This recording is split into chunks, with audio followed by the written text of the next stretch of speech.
Father, but o'er his head rests a star that guided lonely shepherds and wise men from afar. And though he was just a child, he amazed all the crowd, and in the temple you could hear the people say, there's something that's different about him, for his voice has calmed the angry raging sea. There's something that's different about him, for his touch has changed a sinful wretch like me. And although I can't explain, my life's different since he came. There's something different about the one whose name is Jesus.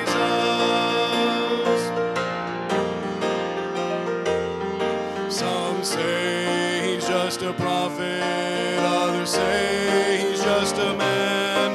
Some say he's just a teacher doing good throughout the land. The master saying, peace be still, one stormy day, turn to each other and you can hear them say, there's something that's different about him, for his voice has calmed the angry raging sea. There's something that's different about him, for his touch has changed a sinful wretch like me. And although I can't explain, my life's different since he came. There's something different about the one whose name is Jesus. There's something that's different about him, for his voice has calmed the angry raging sea. There's something that's different about him, for his touch has changed a sinful wretch like me. And although I can't explain, my life's different since he came. There's something different about the one whose name is Jesus. And although I can't explain, my life's different since he came. There's something different about the one whose name is Jesus. All right, thank you for that. Let's stand together if we could briefly and turn to Genesis chapter number 26 if you are able. Thank you for that. Of course, just a reminder, we do have the patch, the pirate for the children, and encourage them to go there. Thank you. And well, that's not you, so right there you go. We are starting, as we always do during the summer, we're going to look at the family. And so we're going to start that tonight, and for several weeks we'll look at that. Genesis chapter 26 and verse number 1. Read the first 11 verses, we'll pray together, and then we'll let you be seated. Verse 1, it says, and there was a famine in the land beside the first famine that was in the days of Abraham. And Isaac went unto Abimelech, king of the Philistines, unto Gerar. And the Lord appeared unto him and said, go not down into Egypt, dwell in the land which I shall tell thee of. Sojourn in this land, and I will be with thee, and will bless thee. For unto thee and unto thy seed I will give all these countries, and I will perform the oath which I swear unto Abraham thy father. And I will make thy seed to multiply as the stars of heaven, and will give unto thy seed all these countries, and in thy seed all the nations of the earth be blessed. Because that Abraham obeyed my voice and kept my charge, my commandments, my statutes, and my laws. So God is telling him to stay where he's at. He's reiterating unto him the covenant which he gave to Abraham and said, this blessing's going to come to you. Just stay where you're at. And he's given him the promise and all of that. Verse 6, and Isaac dwelt in Gerar. And the men of the place asked him of his wife and he said, she is my sister. For he feared to say, she is my wife, lest, said he, the men of the place should kill me for Rebekah, because she was fair to look upon. And it came to pass, when he had been there a long time, that Abimelech, king of the Philistines, looked out a window and saw, and behold, Isaac was sporting with Rebekah his wife. And Abimelech called Isaac and said, Behold, of a surety she is thy wife. And how sayest thou, she is my sister? And Isaac said unto him, Because I said, lest I die for her. And Abimelech said, What is this thou hast done? One of the people might lightly have lain with thy wife, and thou shouldest have brought guiltiness upon us. And Abimelech charged all his people, saying, He that toucheth this man or his wife shall surely be put to death. And let's pray. Father, thank you for loving us. Thank you for the opportunity that we have to hear your word tonight. In our brief few minutes, I pray you'd encourage us in the subject we have beforehand. In Jesus' name we pray. Amen. You may be seated. Of course, as we start our family series, each night, because we have family nights, I'm going to strive to be short. I don't go real long anyhow, but I'm going to strive to be short and get us out about 6 o'clock so we can do the fellowship and all that thing. But we do want to look at the family. The reason we need to look at the family and the marriage relationships is because most of us, and I would put myself in this category, did not grow up in a Christian family. And so, by the way, my kids would probably say they didn't grow up in a Christian family either, but you know how that is. But most of us didn't grow up in a Christian family, and so we didn't see that. Many of us in here, I would put myself in that number, we grew up in a broken family. We did not have both parents in the home, and so you know, we don't have a living, vibrant example we saw in our homes of a Christian or a semi-Christian family. You know, they say, you know, a lot of people use the thing, oh, you know, I grew up in a dysfunctional family. I think everybody grew up in a dysfunctional family, some just more dysfunctional than others. So the point is, we need to learn about the family. We need to learn about marriage because it's not something that came natural to us. I remember when I was engaged before I got married, we got married right after the school semester ended. And so I was working full-time, going to school full-time, and working in ministry the full-time of the week, and didn't have any really free time. But those last 3 months of the school year before I got married, we had a 40-minute ride to work. I worked third shift, and so I just got books on marriage, and as we were in marriage and family, and as I was driving to work in the dark, I brought a flashlight, and I would read through these books because even though I had a lot of other things going on, that was the only free time, and I'm trying to prep myself for the family and do the best I can to at least get that in my mind because I didn't, you know, my mom was great, but it is what it is. That's how I grew up. I didn't see it, and I want to learn it. And many of us are like that, and even if we're not, we need to learn it. Say, well, I'm not married and I'm young. Learn the principles now, then you won't have to go through some of the stuff that some of us have had to go through because we didn't learn or see that when we were younger. And so that's where we're at. We're calling the series a family portrait, and we're trying to find out what a Christian family looks like. Many say that there's little difference today between the typical family and the Christian family in the terms of how it plays out and how it works. I will say this. We've heard the statistics. And some people debate the statistics about divorce, that it's about 50, 60%. There are some that debate that, but there is no debate in this. They have done studies. Those who try to have a relationship with the Lord and stay faithful in church, their chances of divorce drop down drastically. Okay? So the more we're hearing it, the more it's a part of us and we're learning, the better it is, and we want to make sure that we do that. Now, when it does come to marriage, because there are two people involved, sometimes things happen because one spouse does something, the other, it's kind of out of their control, and I understand that. But what we need to do is do everything we can to put ourselves in a position of having a successful marriage and family. Like John Adams said during the Revolutionary War, when our country was trying to get away from Britain and found our own country, John Adams his wife asked him how it was going. And he said to her, I cannot guarantee that the war will be successful. He goes, but I can guarantee that we can put ourselves in a place that guarantees we should be successful. And that's really the point. Let's do all we can to do what we're supposed to put ourselves in a place where we can be successful in our marriages and in our families.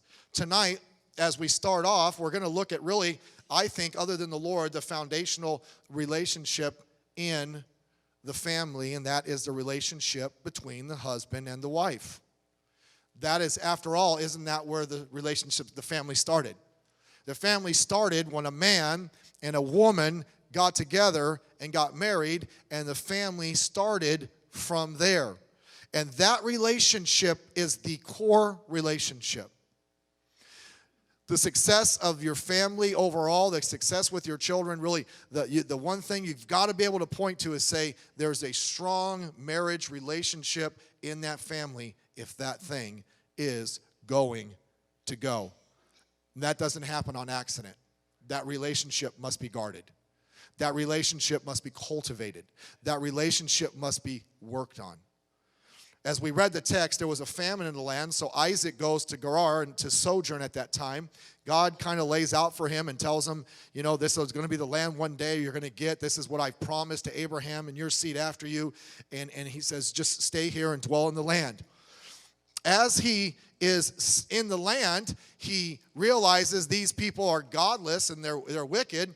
And his concern is, because he looked at his wife and said, in our term, we would, she's hot, okay, she's off the chart. And he's concerned that the men are going to say, wow, look at her, and kill him to get her. And so when they ask, hey, who's she?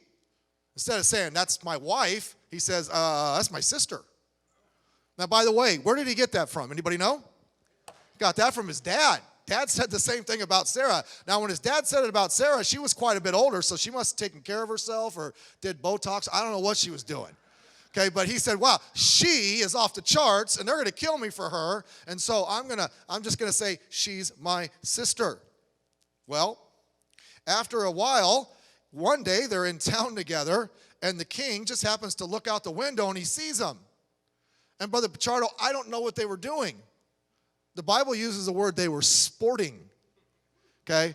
I don't know what that means, but based on what the king saw, he said, that's not his sister, okay? So whatever sporting was, it sounds like it was fun if you're married. If you're not married, stop. Don't think about it, okay? And it's like, whoa. And he calls him up there and says, listen, bro. He didn't say bro. He said, listen, that is not your sister. That is not how brothers treat their sisters, okay? You ever see a couple, and if you do it, that's fine. You say, they call each other mama and papa. Oh, hey, come to mom. You say, you're not my mother. Trust me on that one. Okay, you're my wife. Sporting, that's what we're talking about. But sporting, there was something in the relationship that he saw between them that made it pretty obvious that they were husband and wife. And not only that, they enjoyed each other. Now, let me say this. That's how it should be for a husband and wife. You ought to enjoy each other. Say all the time? Sometimes you get derailed. But you ought to enjoy each other. There ought to be that strength in that relationship. They were flirtatious enough that the king's like, I know what's going on. By the way, ladies, men love sports. Now, sports in our society is becoming a little bit of a god, and most of those guys don't have enough, if they weren't playing sports, they'd be asking you if you wanted extra fries with your Happy Meal. They have no morality. It's just a bunch of junk. But men listen, but I'll tell you what a man really wants. He wants that close relationship with his wife. When they were younger and they got of age, he wanted a girlfriend. Now that he's married, he ought to still have a girlfriend. Now, before you take that to task, let me define the girlfriend. The wife is the girlfriend.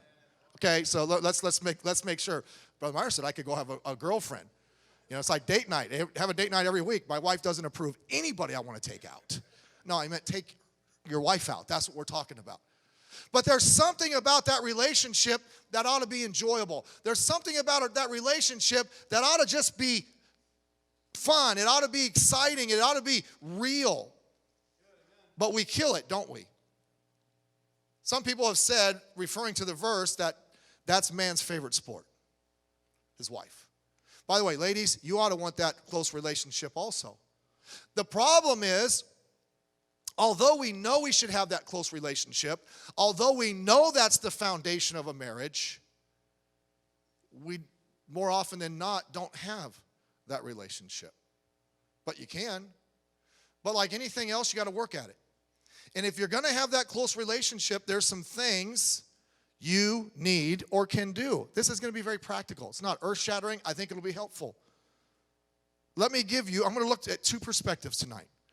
We're going to look, first of all, from Isaac's perspective, and we're going to look, second of all, from probably the number one authority on it, Solomon.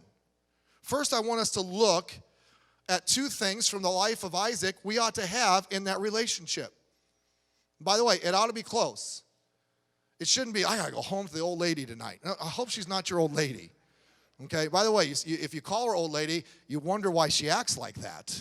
Okay, oh, that's my old man. Oh, maybe he is old, but if he is old, you probably need to look in the mirror because you're just as old also, okay? But that ought to be like, I want to be home. I want to be around that individual, and we lose that sometimes. How can we do that? Well, from Isaac, we learn this. He believed in the attractiveness of his wife. He thought she was it.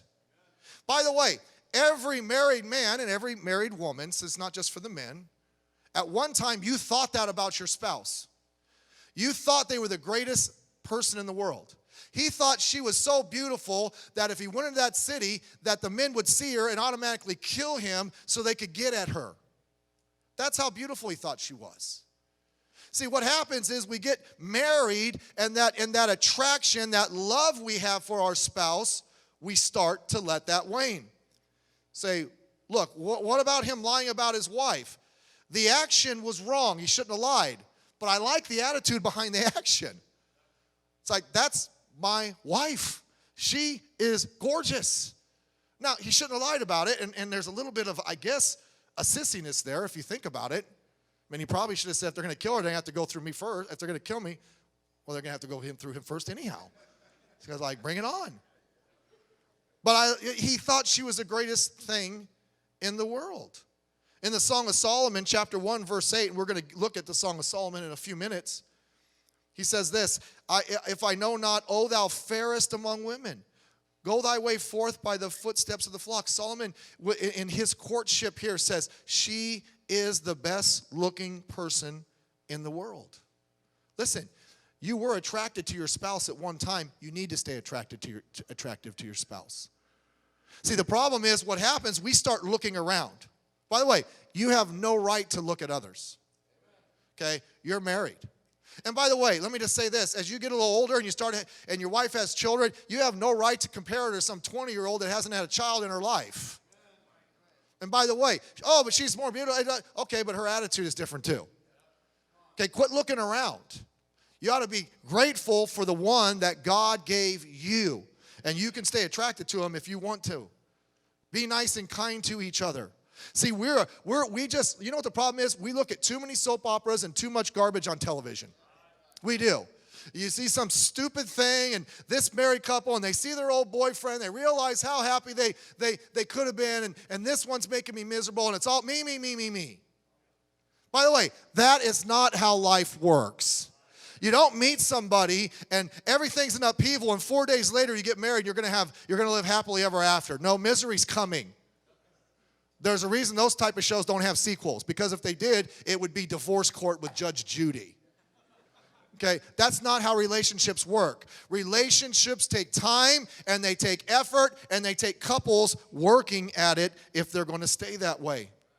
Proverbs tells us this. I'm going to read the verses to you. I don't want you to turn to them because there's a part of one verse in a mixed crowd I don't want to read, all right? Say you should. It's Bible. I know I'm a sissy. Proverbs 5, verse 15 says, drink waters out of thine own cistern and running waters out of thine own well.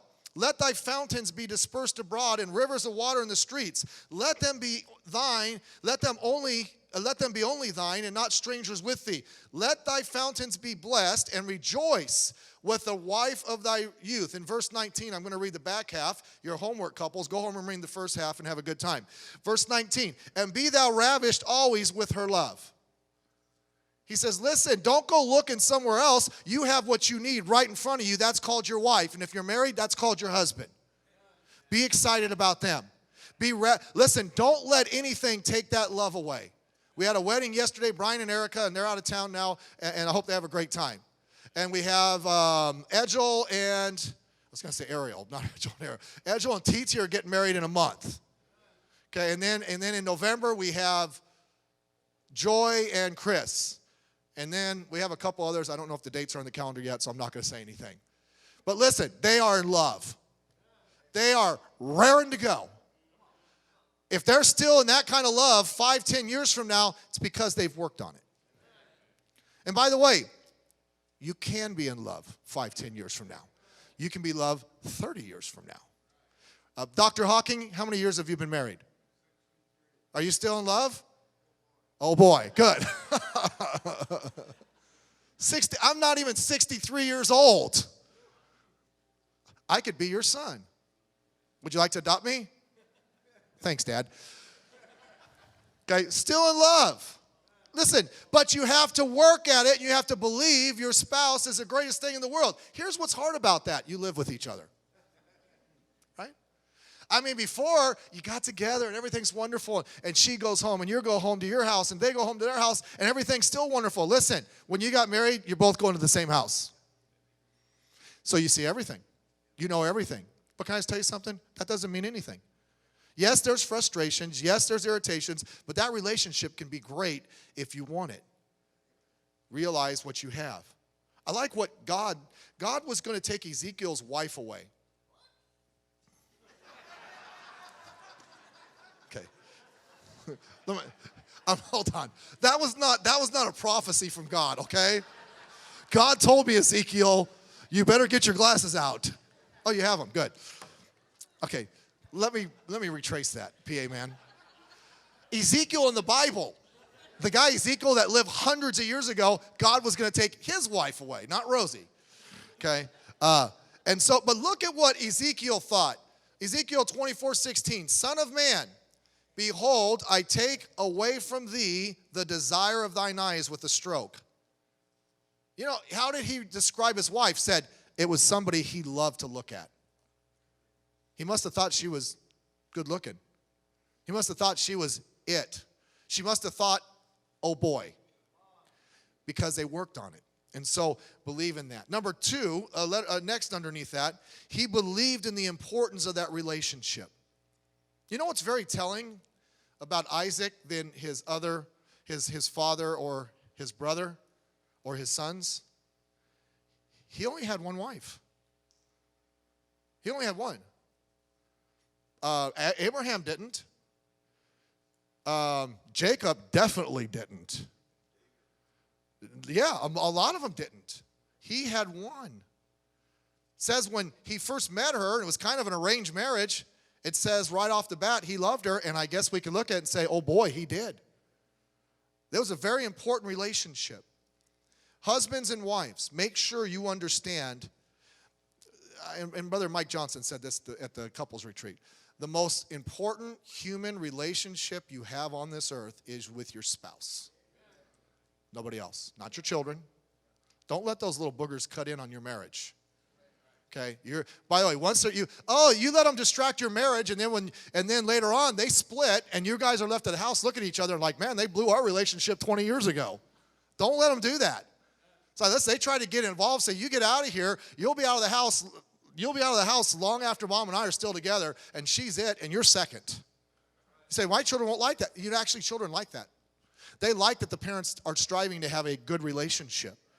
But you make that the most important human relationship, not your in-laws, okay? By the way, not just your mother and your father, those in-laws, your brother-in-laws, your cousin-in-laws, and all those. They're always sometimes, and not. I was going to say they always, but that's like an adjective. Sometimes they try to worm themselves in. Listen, say this relationship. You're not driving a wedge between us. Okay, so don't let people do that. Keep that relationship primary. Do you know you entered into a vow at marriage, a covenant, and a commitment, and you got to keep that. I heard a story. It's pretty good. See, men and women see things differently. There was a courting couple many years ago, and they were in an old country town, and it was a beautiful country night. So they were sitting out on the old porch, farm. You think of that. And as him and her were sitting down on the porch, in the background, an old country church, you could hear choir practice. That's what she was listening to. Now he was sitting there, and he was listening to a cricket under the porch. And she said, do you hear that? Isn't it sweet? And she's thinking about the choir. And he's thinking about the cricket. He's thinking that would make good bait for fishing. And he's like, it is sweet, because he's thinking about cricket bait. She goes, boy, that's really nice. And he's, again, thinking of the cricket. He goes, it is nice. She goes, doesn't that sound so beautiful? And he said, she's thinking of the choir. He's thinking of the cricket. He goes, that does sound beautiful. But you do know they make that sound by rubbing their legs together. The cricket, not the choir, okay? We see differently. Many different areas. Ladies are going to see things one thing. Guys are going to see things another way. But let me say this. When it comes to your relationship, you guys need to see that thing spot on together. You can't be divided in this. That is the most important relationship you will ever have. Make sure you keep it that way. Ask yourself 2 questions. If you're married, who is the most important human being on this earth to you? And what is the most important human relationship that you have? If you're married and you don't say your spouse, then you need to rethink yourself. So that's from Isaac. Let's look at now from Solomon. Solomon knew a lot about marriage. You say, how? He had a lot of wives. Okay? Although Solomon, towards the end of his life, is not the best example to follow, when he wrote the Song of Solomon, of course, the Song of Solomon is inspired by God, he was a good example at time. And it is a love story between him and the Shunammite, who became his bride. It tells of their love for each other. By the way, if you don't believe in romance, then you need to read the Song of Solomon. Okay, now if you're younger and you read through it quickly. You don't need to read through all of it. There's no Bible study for you. Wait till you get married, and then you can look in the Greek, Hebrew, and Spanish, whatever version you want to look in. So that's a very important relationship, and it ought to be a romantic relationship. In the book are some very practical helps for the relationship between the husband and wife. Turn over to Song of Solomon, please. It's the last book of the poetry books, the Song of Solomon, there. Written by Solomon, telling of a love story he has with a lady, Shunammite, who became his wife. But I want you to notice, we're going to look at several verses. I want you to notice as we start, Song of Solomon, chapter 2, verse 15.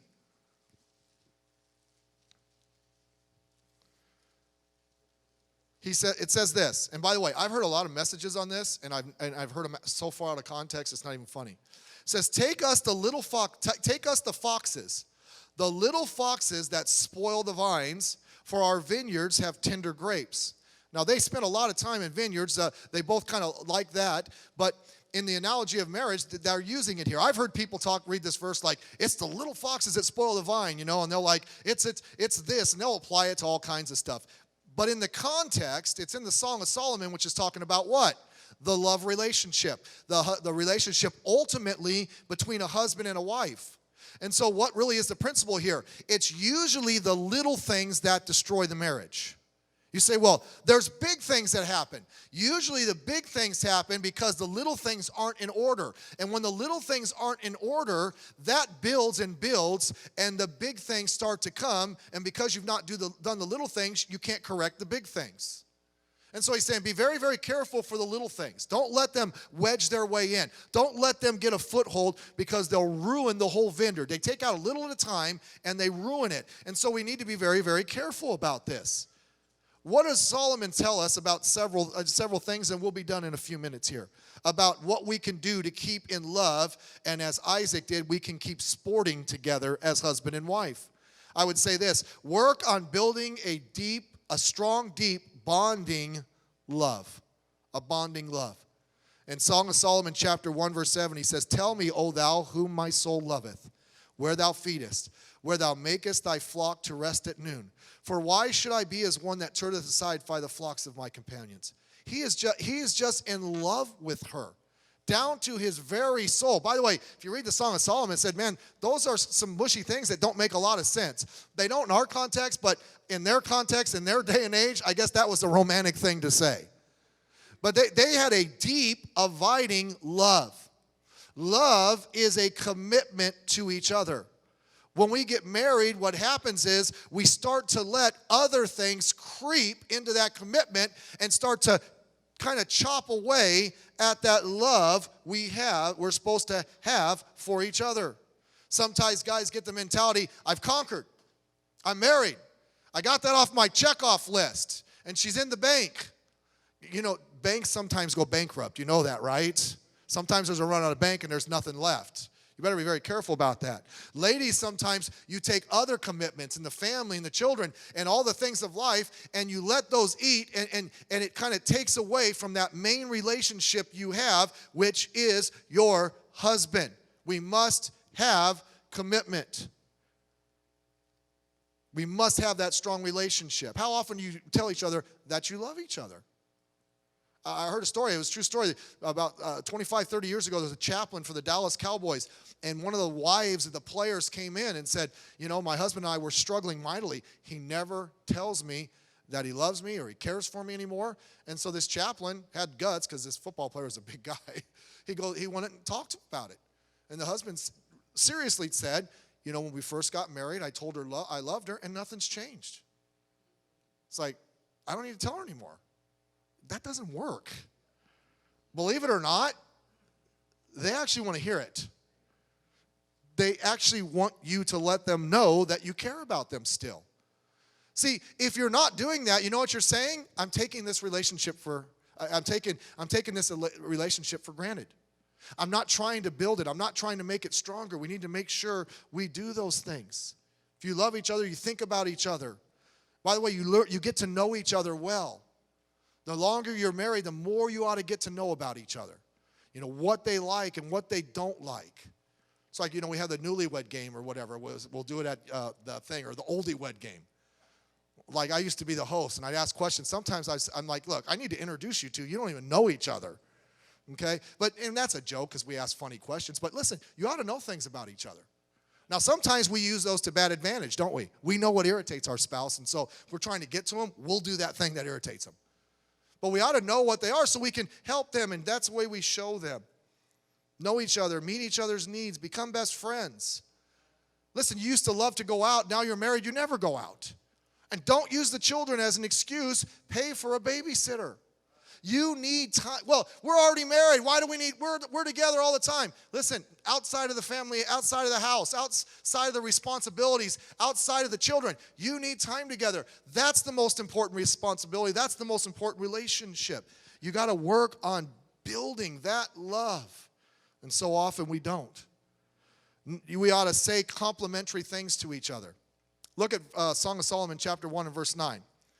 Now again, I would not say this to my wife. Even though she's a farm girl, she might slap me on this one. Look at verse 9. I have compared thee, O my love, to a company of horses in Pharaoh's chariots. If I called my wife a horse, I'm not going there. But obviously, in their culture, that was something beautiful. You know what, honey, you remind me of a Clydesdale. Listen, that's not going to work. You know, have you ever seen Secretariat? You guys have a lot in common. Be very careful. But that, in the context, that was something, I guess, in their day that was appropriate. Thy cheeks are comely with rows of jewels, and thy neck with chains of gold. Now that's better. Okay? Now he says, you look good with the jewelry on. You don't look like the horse anymore. The point is, they said complimentary thing. It's okay every now and then to say, hey, you look nice. By the way, let me say this. No man ought to ever say that to another woman.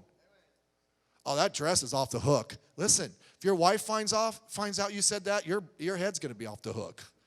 Say nice things to another woman. You ought to go by and say, you're ugly. Just kidding, you don't say that. That's reserved for your spouse. Like every now and then, wow, you know, that's, you know, you did this or do that. Say complimentary things to each other. You used to. By the way, I'll give you a little, if you're trying to get them to do something that they're struggling with, it's like anything else. If they do it, compliment them, they'll do it again. That's in Proverbs. As the fining pot for silver and the furnace for gold, so is a man to his praise. It purifies, it changes them. But let's say nice things to people. And by the way, if someone's inappropriate and says something inappropriate to you, don't accept it. Ladies, you're at work and some guy says something about the way you look and it's inappropriate, you don't accept it. You say, you know what, I'm married. I appreciate if you didn't talk to me like that. I had a buddy, we were at work. Years ago, when we were younger, we were in the warehouse, and a lady came out, and I don't know if she was trying to hit him on or not. I don't think he was handsome, but I don't judge guys anyhow. But she came up, and she said, wow, you smell really nice. What's the name of that cologne you have on? And he said, it's called happily married man. I like that. Okay?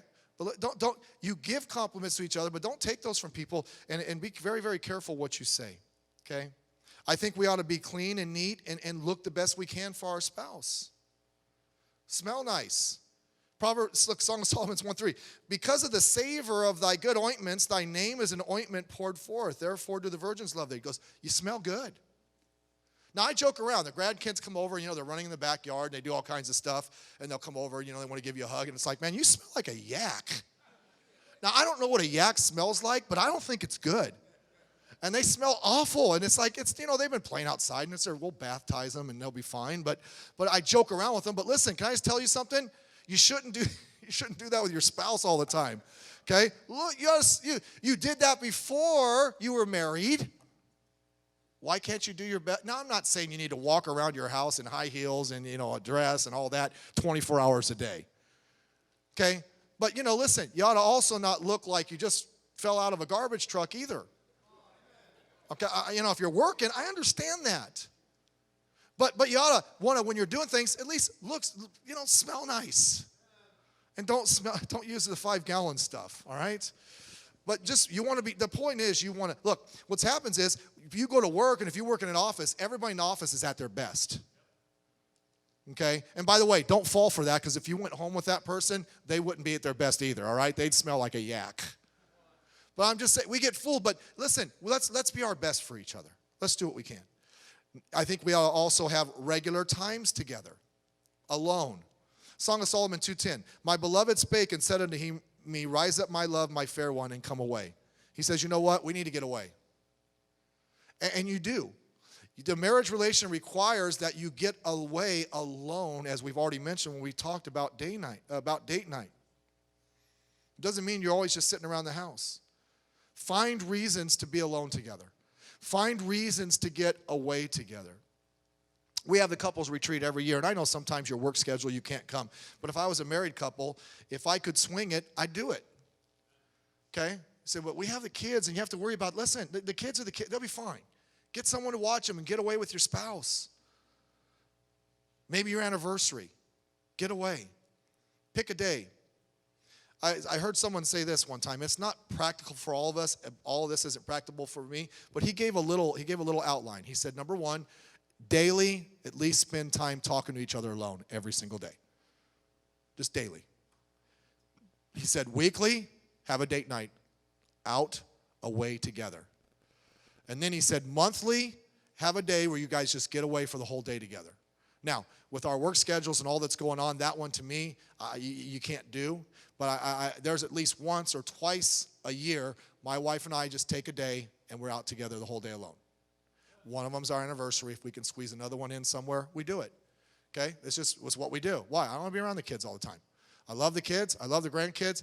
But she's the one that I married. I didn't marry the grandkids. And so I want to make sure that we're still together and we enjoy going out and being alone together. And then it says yearly take a vacation. I know in his point was you're not alone when you take a vacation, but you need to get away with the family all together. That also shows your spouse that you're committed to the family. Next, be possessive of each other. Song of Solomon chapter 2 verse 16. My beloved is mine, and I am his. Now I'm not talking about jealousy. Jealousy is destructive, but there ought to be a possessiveness. Husbands ought to be protective of their wives, okay? That's why I say, wife, if you're at work or something and you have a text with somebody and they even go a little overboard with a text, a little innuendo or just a little bit off key, you ought to tell your husband, let him deal with it. That won't happen anymore. We used to work at Solo Cup when we were in Bible college, and during the summer they would let some of the girls work there. And they had a girl in the back that worked there. She was engaged. Now, she never told us, but a guy there knew she was engaged, and he made an inappropriate comment to her. Now, her fiance, I knew him. He did not work at Solo Cup. He worked somewhere else. We got off at 6 in the morning because we were all working third shift. I saw him in the parking lot, and he waited for that guy. And he came to him, and he very kindly, in a Christian manner, said, that's my fiance. You will never talk to her like that again. He goes, and if you do, next time I come out here, we will not be talking. I'm okay with that. He's saying, that's my girl, and you ain't talking to her. Now, I'm not saying we go out there and get it, but I'm just saying we ought to be, that's not my old lady. That's your wife. That's mine. And you're hers. There's something healthy about that. It shows that you guys are committed to each other. Be protective of each other. And then lastly, and we're done, learn how to communicate with one another. By the way, you know what the killer of communication is? If Lucero, if you're here, don't text me. He does every time I pull my phone out. I hope he's in patch. Right here. You can't talk to each other because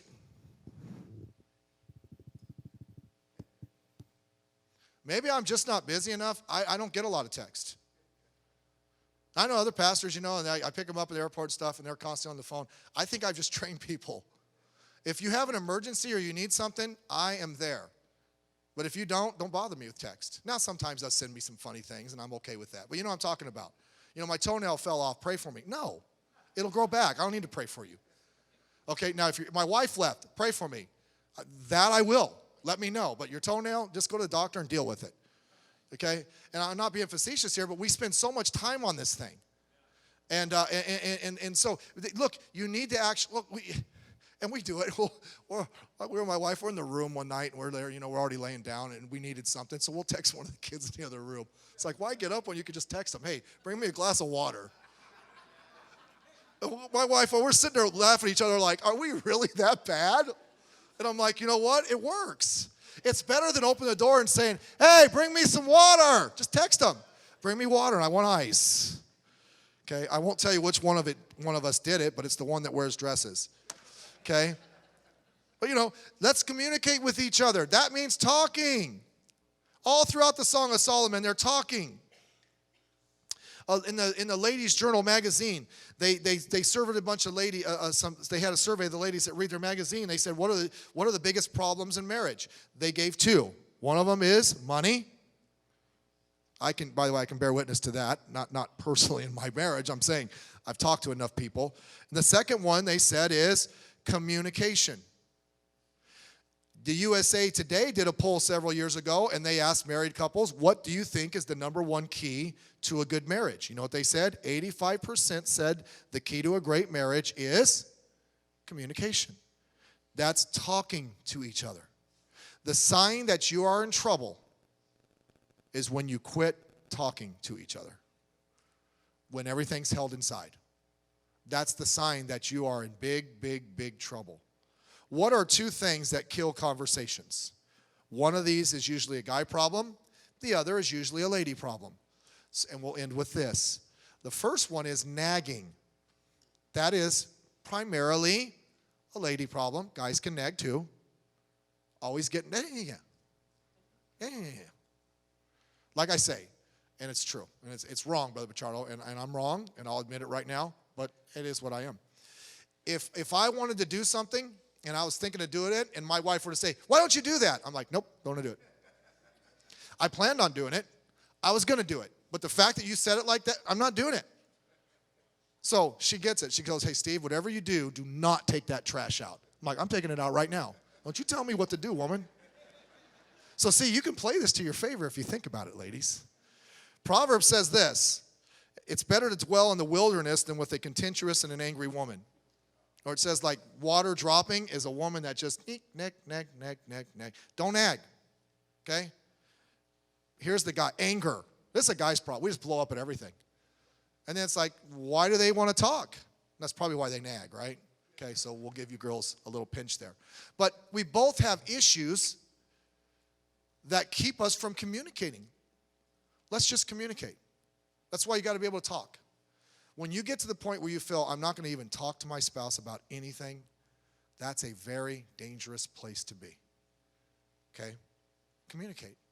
What was the whole point tonight? I have no idea, but we had some fun. The whole point is this. The most important relationship in your life is your marriage relationship.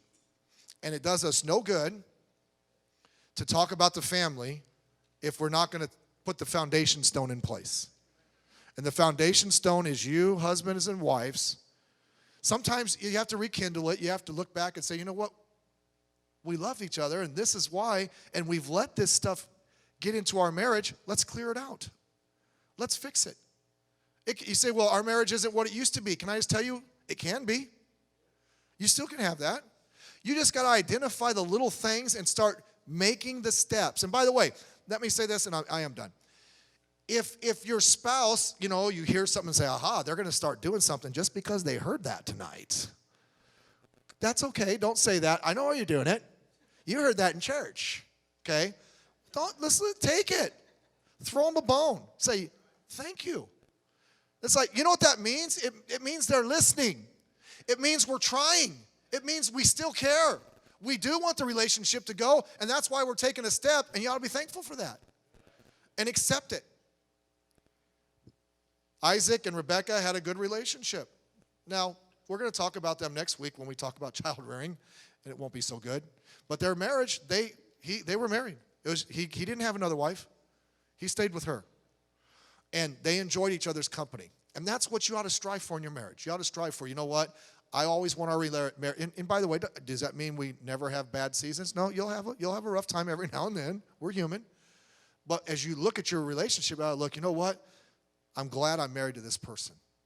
I'm glad that and we're going to work to keep that to where it should be. Let's pray this night.